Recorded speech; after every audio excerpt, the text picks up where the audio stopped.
Well, welcome back. And just a couple days ago, I bought this Dunkleosteus on Etsy. Now that I got it in hand, I was looking at the details, or rather the lack of some of these details, and I think I can probably do a different job. I don't know if I can do a better job, but I think I can add a lot more detail into this, and it's kind of a good challenge. So let's see what I can do. Alright, as you can see, it's nicely polished, made out of brass, so kudos for that. Not quite into brass yet. We're going to make ours out of pewter. And we're going to use this as our reference, get the details that we want. And I'm going to try and keep it about the same size. So,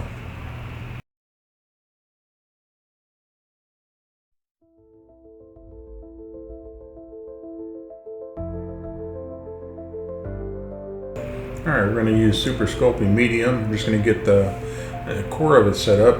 We'll get that shaped up nice and even, and then we'll get that baked and work off of that.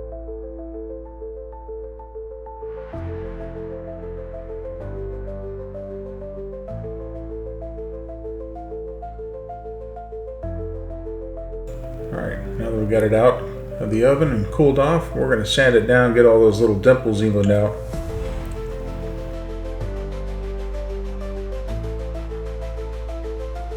Now I'm going to go ahead and start working off the tail here. From the looks of the skeleton and the fossils and stuff, it looks like the whole body kind of works into one tail and kind of loops up.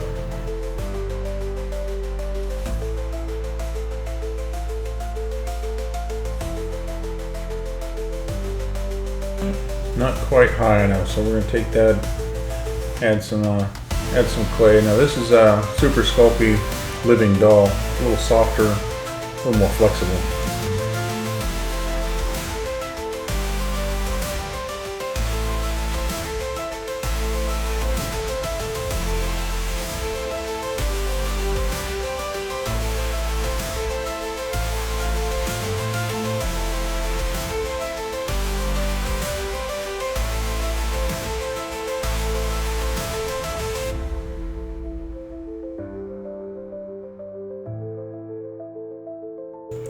Alright, not quite wide enough yet. We're going to add some more bulk.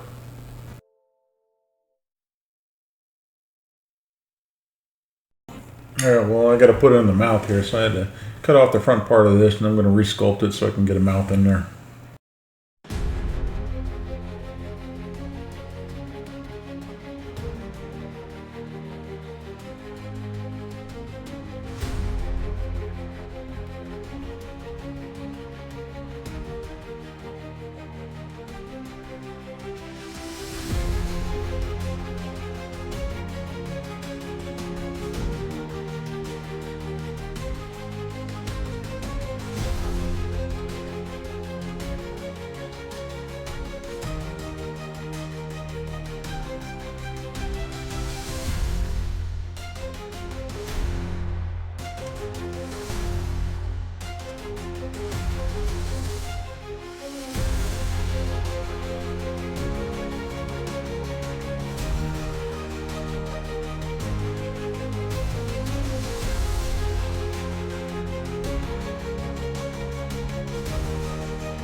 Alright, well let's get what the Dunkleosteus is known for, and that's the head bone plates that we're going to get those details in.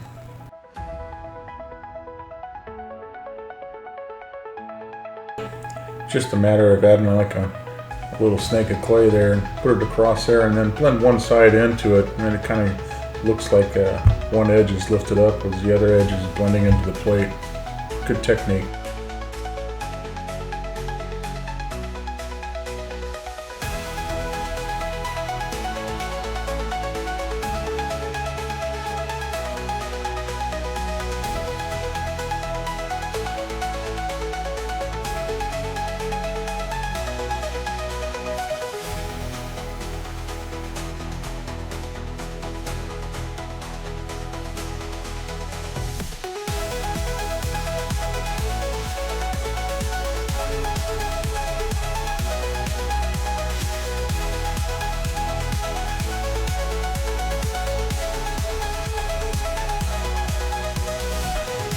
Alright, you'll see me using the brush there and putting some clay softener across it. So when the new clay touches it, it starts creating and starts to melt it, I guess you would say, or blend it in. It makes a little tacky surface so it sticks better.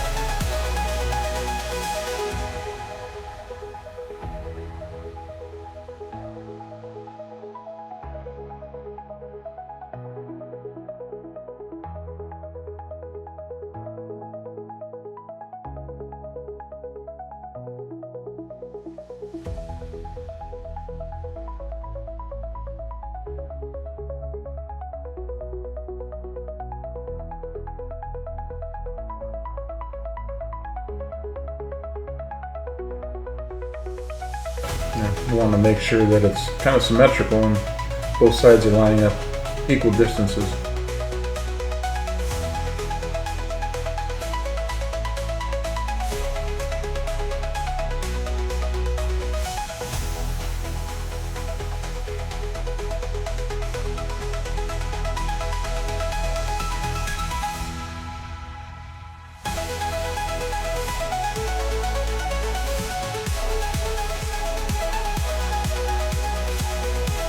Alright, so we're going to get the dorsal fin on there. I probably should have moved it a little bit further back now that I'm looking at the fossils and stuff, but it still came on. It looks alright.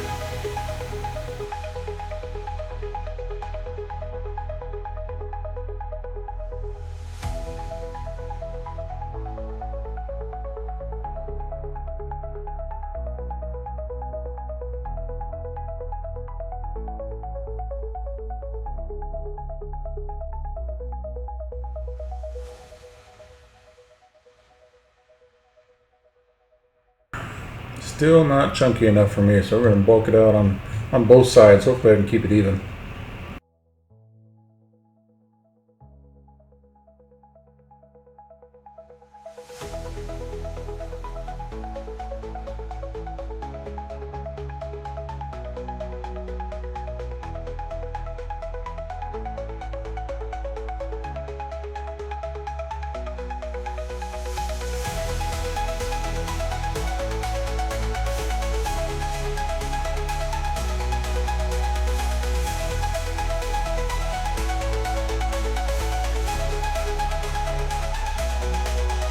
Alright, time to start working on those chompers.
Alright, well now the fun part is we're going to bury it in some clay, kind of like setting it up to be fossilized. So we're going to work the clay all the way up around and along the lines of the fins, since this is going to be a two-part mold, so I want those lines to be as invisible as possible.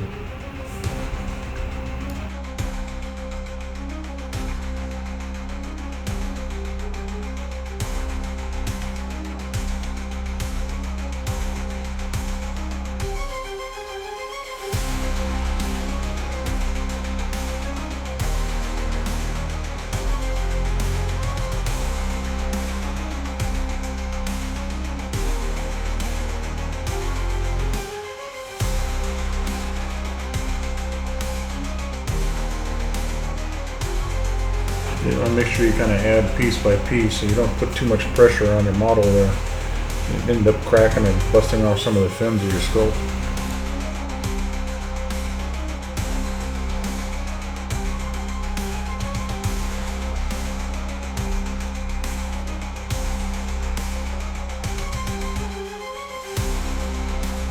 Alright, well, we're going to start smoothing out this clay, get rid of all those crevices and cracks where all the silicone can seep into, and start working on a nice fine line.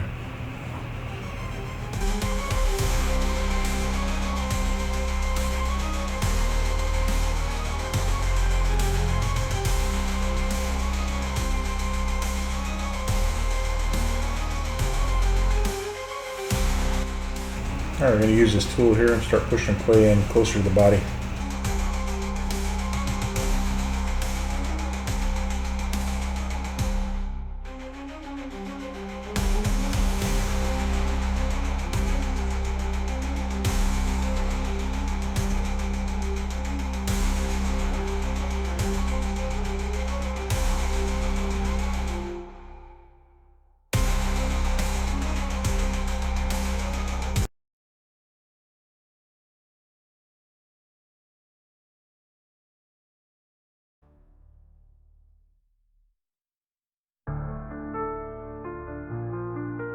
Alright, we're going to start scraping some clay away here and get a nice smooth line between the clay and your sculpture.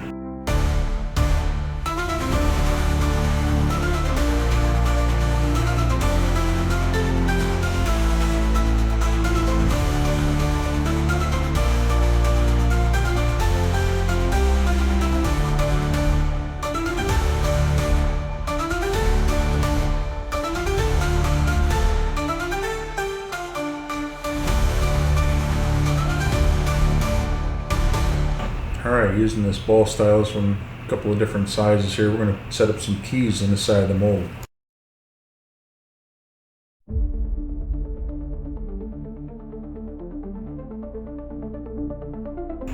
Alright, figuring out some channels that I'm going to be cutting in here to get that pewter to flow smoothly, and then we're going to figure out where the spurs are going to go. We're going to pour in the pewter and where the gas can escape up to the surface.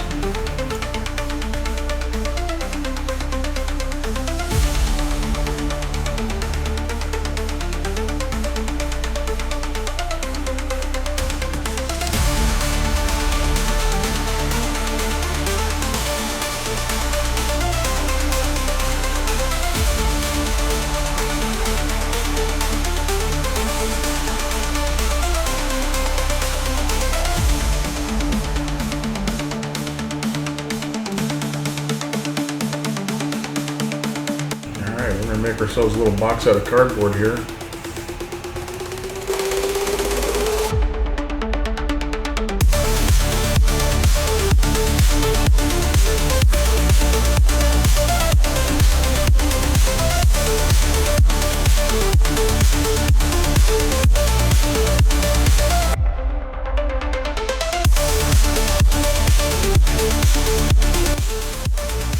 I'll be using Mold Max 60.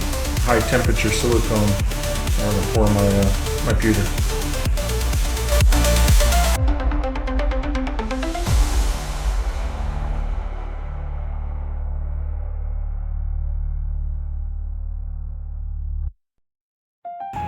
Alright, well, we've got ourselves the first half here. I'm going to remove that clay.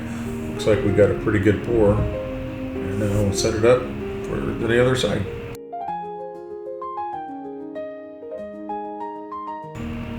Alright, well, we're going to clean up the edges a little bit here.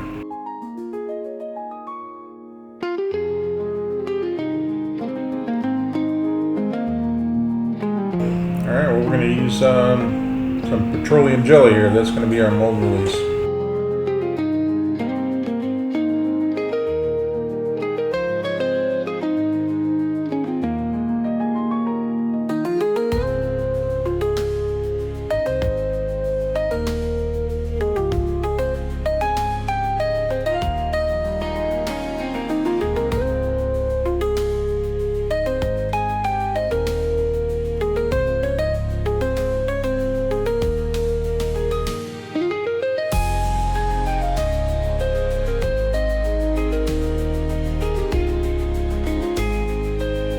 Don't know why, but it seemed to want to set up really fast for me this time. I was barely able to get it out of the cup. You'll see the misshapen mold.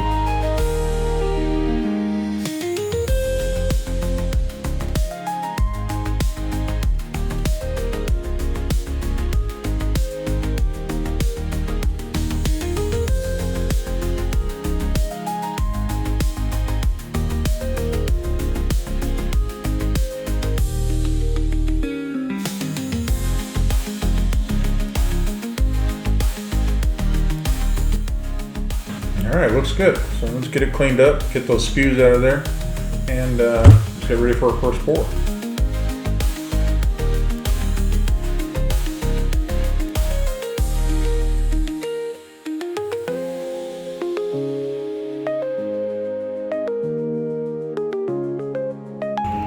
When you're pouring this hot pewter into these rubber silicone molds, you first kind of want to break up the surface tension, so we use the cornstarch here. It'll help make the surface a lot more smoother too on your model.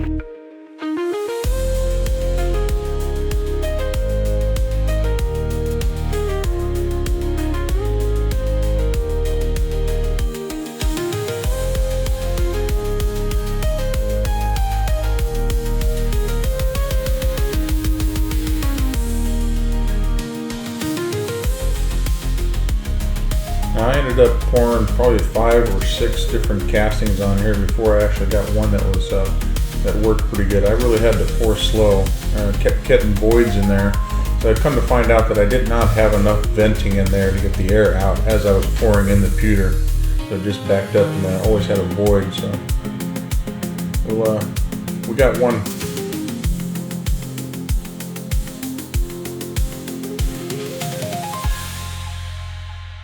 Alright, well, I'm going to use this paint pen, this copper color, kind of get it close to that brass look, so when we put up the comparison.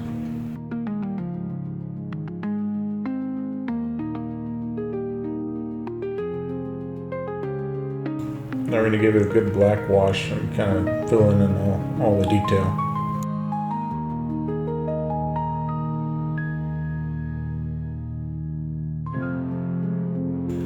Well, after I got that one copy that worked good in the pewter and tried a couple more and didn't get any good results, kept getting that void, I went ahead and tried resin, throw it in the pressure pot. Got some good copies on that. And then once I went back after that, I tried about, I would say, a good 10 more casts in the pewter, and it finally ended up wearing it out, or nothing good was coming out of it, so I'm going to have to make another mold.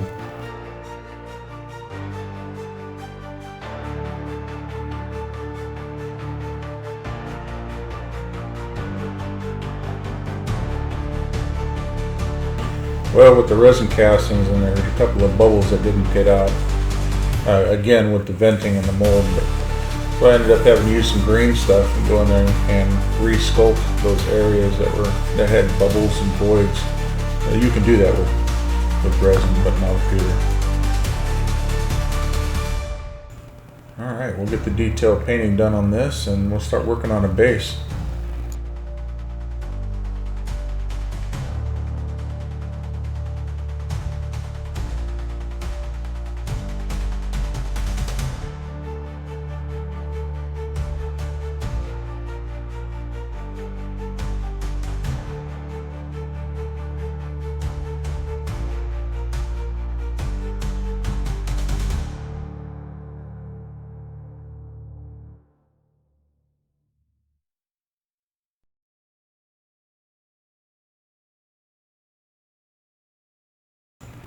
I lost the video for the sculpt on the base. I'll Well, here we are. Here's the mold.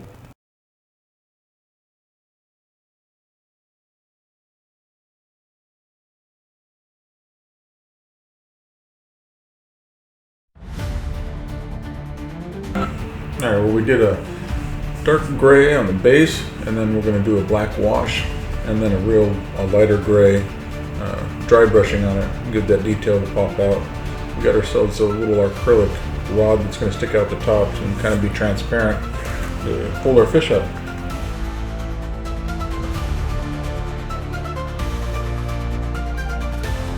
Let me finish up here and let me show you what we ended up with.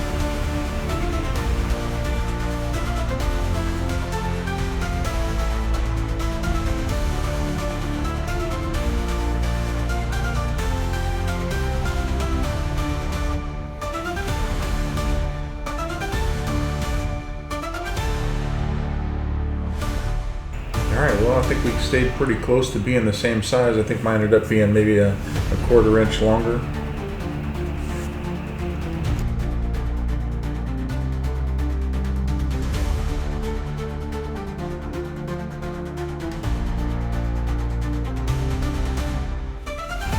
Alright, well, we got the resin castings all painted and up on their base. Tell me what you think in the comments, and thanks for watching.